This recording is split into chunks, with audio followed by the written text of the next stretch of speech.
La réponse de Poutine à l'OTAN il y a quelques minutes. Si certains ont encore l'intention de se confronter à nous sur le plan militaire, eh bien qu'ils essayent.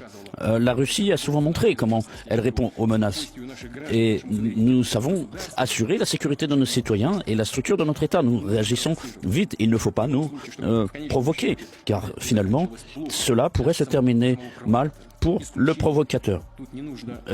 Pas inutile d'attendre une exception. Il n'y en aura pas. Notre histoire a montré que nous ne pouvons pas nous permettre d'être faibles parce que cela peut créer l'illusion de croire qu'on peut régler ça par la force face à la Russie.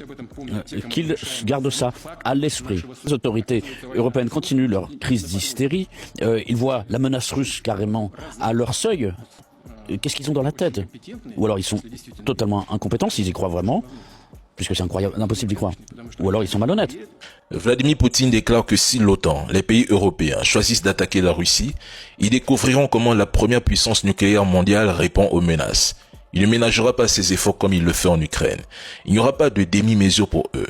Pour assurer l'existence de la Russie, il déploiera tout le matériel nécessaire, y compris les armes jamais mises à l'épreuve sur le champ de bataille pour neutraliser la menace.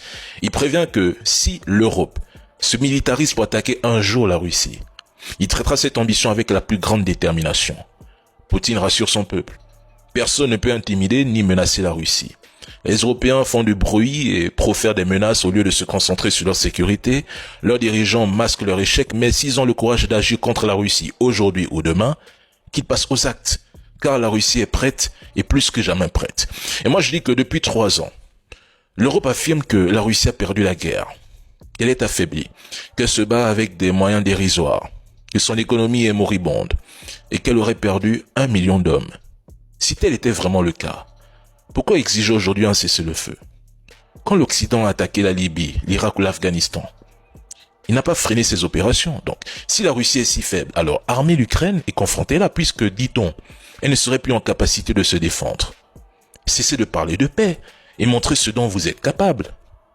Quittez les commentaires, les plateaux de TV. Allez-y en Ukraine. Tout le monde veut voir la puissance européenne. Tout le monde veut voir quelque chose. Sinon, mesdames et messieurs, poursuivez votre propagande et attendez la capitulation de l'Ukraine. C'est aussi simple que cela.